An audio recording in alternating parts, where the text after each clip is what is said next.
안녕하세요. 군사돋보기입니다. 전쟁은 정치의 연장선이라는 유명한 말이 있습니다. 갈수록 강력해지는 해군력을 기반으로 주변국들에게 협박을 가하고 있는 중국을 중심으로 최근 무려 6척의 항모와 이를 호위하는 항공모함 전단이 집결해 중국을 포위하는 유례없는 무력 시위 상황이 벌어지고 있는데요. 걸프전 때를 제외하면 평시에 이렇게 거대한 규모의 막강한 반중 전력이 집결하는 것은 이번이 처음이나 다름없으며 이 정도 규모라면 사실상 전시 상황이나 다름없을 정도입니다. 이런 와중에 우리 한국의 주한미군은 지상군을 대규모 전쟁 수행이 가능한 체제로 전환시키는 대대적인 변화를 꾀하고 있으며 배치되는 전력 또한 크게 달라지고 있는데요. 이에 맞춰 한국군의 중국 관련 대응 전략도 달라질 것으로 예상됩니다. 오늘은 최근 남중국해를 둘러싼 역사상 최대 규모의 반중 함대가 어떻게 구성되고 무슨 일을 하고 있는지, 여기에 대한 중국의 반응은 어땠는지, 중국의 군사 굴기로 크게 변화하는 동아시아 정세에서 크게 달라질 우리 대한민국의 역할은 왜 중요하며 우리는 어떤 역할을 하게 될지 알아보겠습니다. 전문가는 아니지만 해당 분야의 정보를 조사 정리했습니다. 본의 아니게 틀린 부분이 있을 수 있다는 점 양해해 주시면 감사하겠습니다. 중국을 압박하는 연합항모 6척과 항모 전단 총집결. 얼마 전인 9월 26일 미 해군의 로널드 레이건 항공모함 전단이 베트남 동쪽 해역 남중국해로 진입했다는 것이 포착되었습니다. 아프간에서의 미군 철수를 마무리하고 원래 수행하던 본연의 임무인 중국 견제 활동으로 돌아온 것인데요. 만재 배수량 10만 톤이 넘는 니미츠급 핵추진 항공모함인 로널드 레이건은 F-18EF 슈퍼호넷 탐지기 4개 대대를 운용하고 있습니다. 대대당 12대씩 해서 모두 48대의 슈퍼호넷 전투기를 운용하고 있는데요.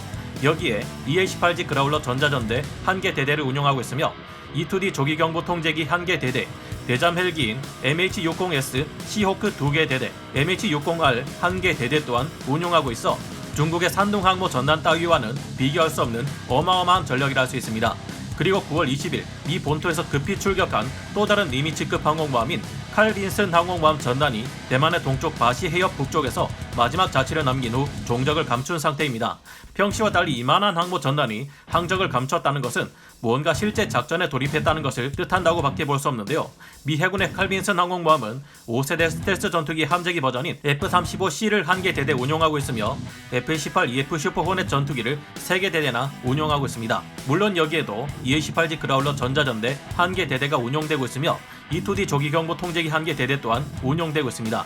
그리고 이례적으로 CMV-22B 오스프리 헬기 대대 1개 또한 운용하고 있는데요. 대잠 전력으로 MH-60S 헬기 1개 대대와 MH-60R 헬기 1개 대대를 운용하고 있습니다. 이 영상을 기획하고 있는 지금 9월 28일 오후에만 해도 동아시아 지역에 10만 톤의 핵추진 항공모함 전단이 2개나 와 있는 셈인데요. 하지만 이게 끝이 아닙니다. 9월 20일 미국의 아메리카급 강습 상륙함 전단이 포착되었는데요.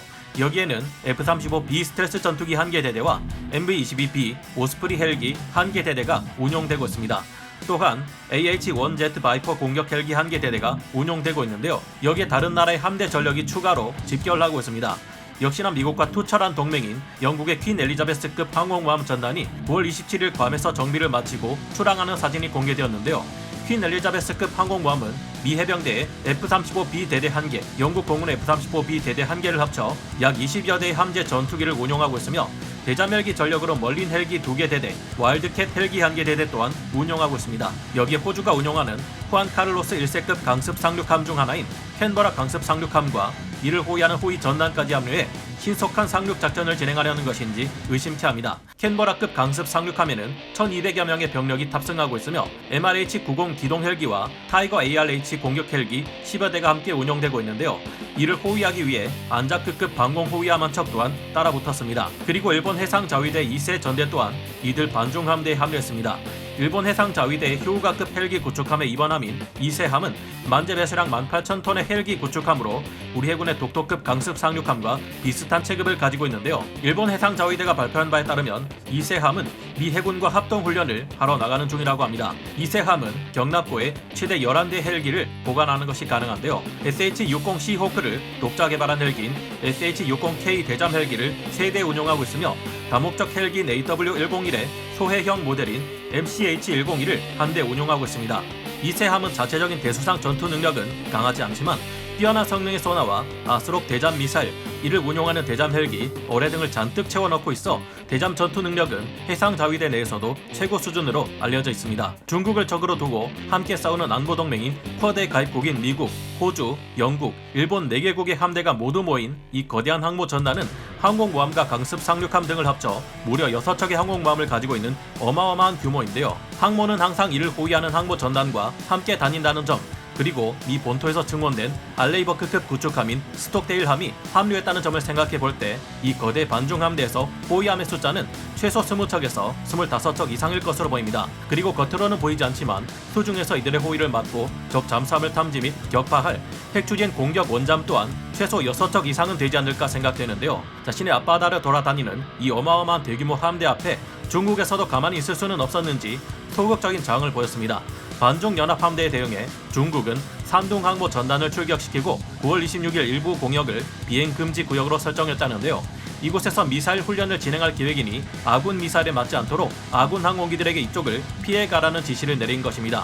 언론에서 말하는 것만 보면 당장이라도 지구를 점령할 수 있을 것처럼 굴지만 반중 연합 함대에 대한 중국의 실제 대응은 이처럼 보잘것없는 수준을 벗어나지 못하는 것이 현실이란 게 또 한 번 드러난 셈인데요. 중국 함대가 한반도에 열심도 못하게 만들 한국판 A2AD. 하지만 이 반중 연합 함대에는 아직 한국의 해군 함정들이 포함되어 있지 않습니다. 동아시아 지역의 평화를 지키는 데 있어서 한국은 할 일도 중요한 역할도 부여받지 못했다는 것일까요? 아닙니다. 연합 반중 함대가 중국의 해군을 철저하게 봉쇄하고 있으니 우리는 대응할 필요가 없을까요? 그것도 아니라고 생각됩니다. 미 해군은 중국의 공권력을 행사하는 수단인 해안경비대와 비정규군인 해상민병대 그리고 여기에 소속된 어선들에게 항해 규칙을 강제할 방안을 찾고 있는데요. 미 해군에서는 중국의 해상민병대가 중국군의 지휘 통제를 받고 있다고 지적하고 있으며 군과 똑같이 대할 의무가 있다고 주장하고 있습니다. 물론 2014년 해상에서의 우발적 충돌 방지 기준 CUES를 정했고 여기에 미국과 중국, 우리 한국 등 전 세계 21개국이 서명했습니다. 하지만 이 당시 중국의 모든 해상 치안 기구가 참여하지는 않았기 때문에 여전히 우발적 충돌의 우려가 남아있다고 봐야 하는데요. 중국은 그들이 일방적으로 자신들의 영이라 주장하는 우리 서해 동경 124도 인근에서 지금보다 더욱 강력한 내군력을 동원할 수 있습니다. 우리 해군에서는 잠수함 외에는 이에 대항할 만한 충분한 숫자의 해군 수상함 전력을 가지고 있지 못한 상태인데요. 하지만 중국 해군의 횡포에 맞설 수 있는 기가 막힌 방법이 하나 있지 않나 하는 주장이 나오고 있습니다. 눈에는 눈, 이에는 이. 우리도 반접근 거부 전략인 한국판 A2AD 전략을 펴는 것인데요. 중국은 남중국해 일대에 있던 산호초를 매립해 인공섬으로 만든 다음 이를 군사 기지화했습니다. 그들은 이곳에서 미항모 킬러라는 별명을 가진 둥펑 21D 대함탄도 미사일을 잔뜩 배치하는 식으로 미 해군 함대의 접근을 차단하고 있는데요. 그런데 사실 이 같은 전략은 우리 한국에서도 충분히 실행할 수 있는 전략입니다.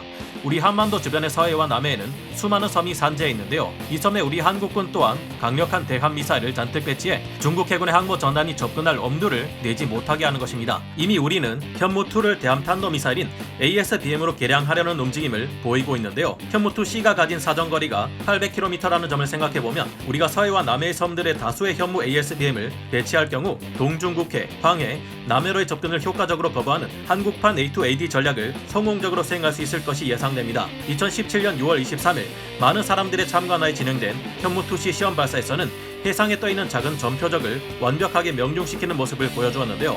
게다가 우리 한국에서는 벌써 탄도탄용 탐색기가 개발 중이며 일부 기사에서는 현무2C의 앞부분에 퍼싱2의 것과 비슷한 레이더 탐색기가 장착된다는 언급까지 나왔습니다. 앞으로 충분한 인공위성과 UAV 등의 정찰 수단을 우리 한국이 갖출 경우 서해나 남해로 진입하는 중국 항공모함 전단을 상대로 현무 ASBM을 발사해 박살을 내버릴 수 있을 것으로 기대되는데요. 현재까지 ASBM 대함탄도 미사일이라는 것이 실용성이 있는지에 대한 의문이 자주 제기되지만 우리 한국의 미사일 기술력은 갈수록 일취월장하고 있습니다. 또한 현재 우리 한국뿐만 아니라 미국 또한 대만 해협에서 중국에 맞서 똑같이 A2AD 전략을 수립하고 이를 실행하기 위한 포석을 잔뜩 깔고 있다는 점을 보아 이 전략은 효과가 있을 것으로 생각됩니다.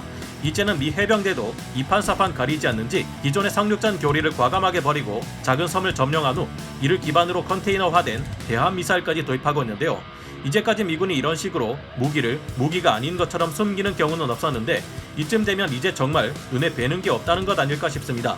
미군의 경우 오히려 이 A2AD 전략을 더욱 확대할 의도를 내비치고 있으며 이제는 우리 한국과의 협조를 통해 미사일 전력으로 한반도 전체에 이전과는 비교할 수 없는 강력한 대함 전력을 갖추려 하고 있습니다. 주한미군의 체제가 이미 대규모 전쟁을 수행할 수 있는 큰 변화를 맞이하고 있으며 이에 따라 우리 한국군의 중국에 대한 대응도 많이 달라질 것으로 예상되는데요. 주한미군의 존재 목적 자체가 달라질 정도로 심상치 않은 변화가 현재 한국에서 일어나고 있으며 이에 따라 우리 한국군의 존재 가치가 더욱 중요해지고 있는데 이에 대해서는 다음 시간에 다뤄보겠습니다. 중국의 위협에 맞서 이 같은 A2AD 전략을 수립하는 것은 일본 또한 마찬가지인데요. 중국 해군 항공모함 전란은 어찌 보면 자기가 판 꾀에 자기가 넘어간 셈이 되고 만 듯합니다. 본의 아니게 지난 시간에 제가 잘못 전달해드린 정보가 있어서 이에 대해서도 다시 다뤄보아야 할 것 같은데요. 시간이 지나고 보니 제가 지난 시간에 보여드린 고위력 탄도미사일은 저희 예상을 훨씬 뛰어넘는 무시무시한 무기였습니다. 신의 지팡이가 진정으로 한국에서 부활할 것이 예상되는데 이에 대해서도 여러분과 이야기해 보아야 할 것 같네요. 오늘 군사 돋보기 여기서 마치고요. 다음 시간에 다시 돌아오겠습니다. 감사합니다. 영상을 재밌게 보셨다면 구독, 좋아요, 알림 설정 부탁드리겠습니다.